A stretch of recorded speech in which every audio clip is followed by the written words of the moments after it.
जो सर्वथा गलत है।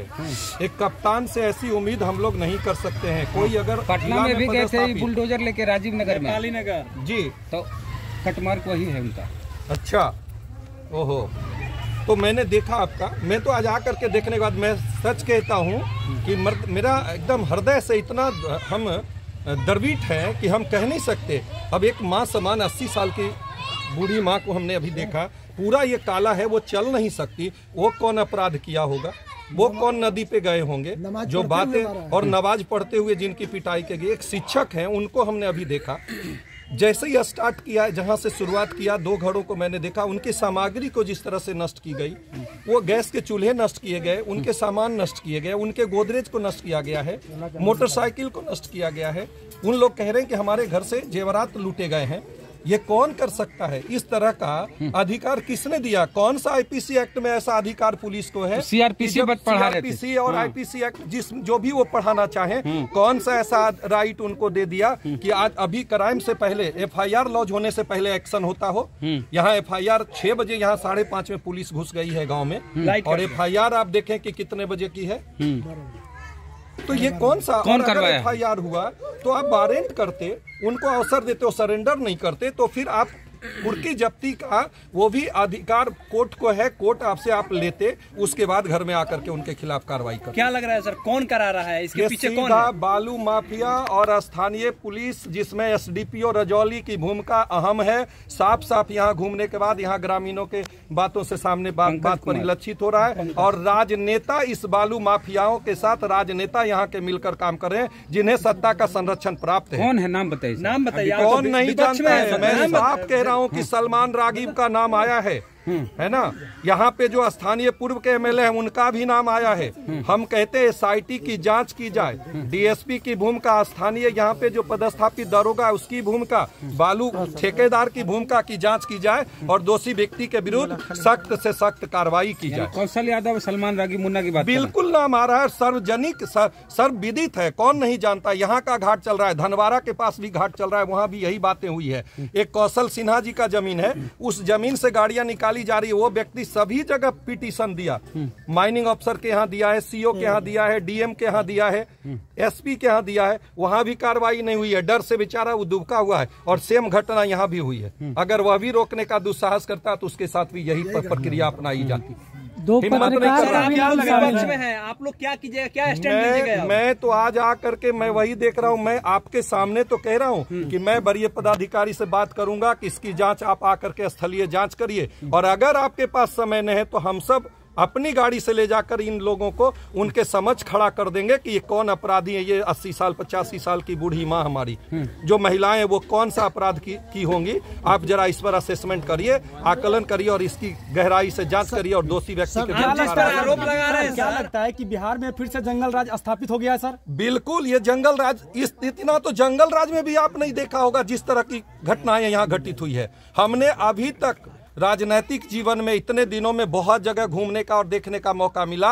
इतना विभत्स तरीके से किसी गांव में घुसकर पुलिसिया तांडव हमने नहीं देखा। सर, डीएसपी से सवाल पूछते हैं पत्रकार, तो पत्रकार पर भी एफआईआर हो जाता है। यही तो दुखद और दुर्भाग्यपूर्ण बात है कि वह लोकतंत्र की आवाज को दबाना चाहते हैं, जो कतई संबंध है। डीएसपी साहब की भूल है। वो अगर चाहते हैं तो पत्रकार भी इतने कमजोर नहीं है, और न्याय में इतनी ताकत है कि आप सच्चाई को दिखाया है। मुझे पता है, इन बातों की जानकारी भी है कि जहां गहरे किए गए थे, जहां 10 मीटर तक गहरा किया गया, जबकि सर्कुलर के अनुसार जहां तक मुझे जानकारी के 2 मीटर बालू उठाव का प्रावधान है, 10 मीटर बालू का उठाव किया गया था, जिसका लोगों ने, ग्रामीणों ने वहां पे ये बातों को कहा कि मेरा इससे वाटर का लेयर चला जाएगा और मेरे पैन में पानी नहीं आ पाएंगे। वहां कब्रिस्तान है, वहां शमशान है, तो वहां पे फिर कटाव हो जाएगा, जिसके कारण ग्रामीणों ने जाकर के कहने का कोशिश किया। और पुलिस वाले खड़े होकर, डीएसपी स्वयं वहां पे खड़ा थे, जैसा अभी ग्रामीणों ने बताया, और वहां जेसीबी से उस गड्ढे को भरा जा रहा था जब आप लोगों ने पिक दिखाया तो।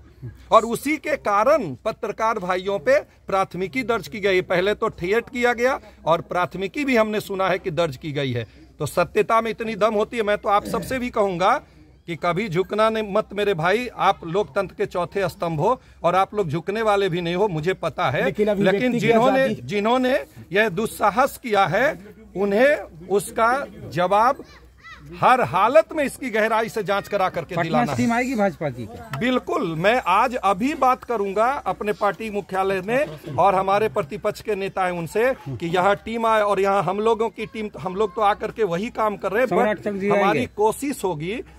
कोशिश होगी कि हम अपने प्रदेश के नेताओं को इन तमाम चीजों की जानकारी दें और यहाँ संघर्ष के लिए हम लोग तैयार बैठे हैं, हम अपने ग्रामीणों के साथ। पिछड़ी जाति का गांव है, बैकवर्ड का गांव है ये ज्यादा। सर गांव मेरा नहीं सुने, क्योंकि कहते हैं ना पिछड़ों की सरकार है जी, बहुजनों की सरकार है जी। अब पिछड़े पुलिस की गुंडागर्दी का शिकार हो रहे हैं। मैं एक बात कहता हूं, सरकार सबकी होती है। यहाँ सरकार है, नीतीश बाबू से मेरा सवाल है कि आप कहते हैं सुशासन की सरकार है, बालू माफिया नहीं बख्शे जाएंगे, दारू माफिया नहीं बख्शे जाएंगे, तो मेरा सवाल आप लोगों के माध्यम से आदरणीय मुख्यमंत्री नीतीश कुमार जी से है कि अगर नहीं बख्शे जाएंगे तो एसआईटी का गठन करिए और डीएसपी को केंद्र बिंदु में रखिए, थानेदार को केंद्र बिंदु में रखिए, यहाँ के पुलिसिंग को इस केंद्र बिंदु में रखिए और राजनेता को इस पुलिसिंग में रखिए और उसके बाद जांच करिए और जो दोषी व्यक्ति है उनके विरुद्ध सख्त से सख्त कार्रवाई करिए। अभी आरजेडी लोकसभा चुनाव को लेकर ऐसा विवाद किया जा रहा है कि आपस में फूट हो सर। देखिए, ये जो भी ऐसा सोच करके कर रहे हैं तो यह दुखद और दुर्भाग्यपूर्ण है, वो कभी ऐसे अपने मकसद में कामयाब नहीं होंगे। हम लोगों ने यहाँ पे आए हैं, ये मानवता को शर्मसार करने वाली घटना है। हम लोग वोट बैंक अपने जगह है, राजनीति अपने जगह है, टीम अपने और दल अपने जगह है, पर यहाँ पे जो घटना हुई है ना, वो मानवता को शर्मसार करने वाली घटना है। इसमें backward, forward, SC, ST, minority, मैं इन तमाम चीजों से हम कहेंगे कि सभी लोग को परे उठकर और इस मामले में सभी लोगों को आवाज बुलंद करनी। अभी आरजेडी की टीम आई है, जरा सा भैया वही सवाल ले। राष्ट्रीय जनता दल 5 सदस्यीय टीम भेजे हैं। हाँ, और आगे सुने हमको आगे बढ़ा दीजिए। राजद की टीम आई है पटना से, जिसमें 2 विधायक हैं, उदय नारायण चौधरी पूर्व स्पीकर हैं। सब गांव में घूमे लेकिन घाट पर नहीं गए जहां से मामला शुरू हुआ। आप जाएंगे घाट? हाँ, बिल्कुल जाएंगे। मैं यहाँ देखने के बाद वहीं जाऊंगा और मैं अपने ग्रामीणों से उस FIR की प्रति भी लूंगा और तब मैं और असेसमेंट और बेहतर कर सकूंगा। और ऐसे हम यहाँ देखने के बाद मुझे पता चल चुका है ग्रामीणों का और जो निरीह जनता है, जो आज भी जिनके पास जुबान नहीं है कि वो सामने आप कैमरे के सामने आके कह सके, चूंकि अज्ञात इतना डाला हुआ है कि उन्हें डर है कि हम अगर कुछ बोलेंगे तो मेरे खिलाफ कार्रवाई होगी, मुझे भी FIR में नामजद कर दिया जाएगा। मैं आपके माध्यम से, चैनल के माध्यम से भी कह रहा हूं, मैं स्पेशली SP साहब से बात करूंगा कि आप जब तक स्वयं आप आए भी हैं स्थल पे और आप थे वेद जी, मैंने देखा है, विजुअल आपने लिया है, मैं कहूंगा कि आप जब तक जांच नहीं करते हैं, जो अज्ञात या ज्ञात है, आपके पास तो विजुअल होगा, आपके पास CD होगा, आपके पास कैमरे में लिया गया पिक्चर होगा, प्रूव्ड होगा। जब प्रूव्ड व्यक्ति को ही नामजद करिए। अभी घर में लोग चैन से सो नहीं रहे हैं, हमारे भाई लोग रात में घर में नहीं सो रहे हैं, इसलिए हमारा यह मांग होगा आपके माध्यम से बड़े अधिकारी से भी, और मैं मांग करूंगा DG साहब से भी कि आप डायरेक्शन और आप डिक्टेट करिए कि जब तक इसकी जांच न हो जाए, नामजद अभियुक्त जो बनाए गए हैं उनके विरुद्ध तत्काल कार्रवाई स्थगित रखा जाए और दोषी व्यक्तियों के विरुद्ध आप कार्रवाई करिए, लेकिन इस तरह से गुंडा स्टाइल में कार्रवाई मत करिए। उसके लिए जो नॉर्म्स है उस नॉर्म्स के हिसाब से कार्रवाई। अच्छा, आप SPD के लोगों से कहा जा रहा है कि सर BJP के लोगों के द्वारा ये कांड किया गया है सर। देखिए, मैं एक लाइन में कहता हूँ,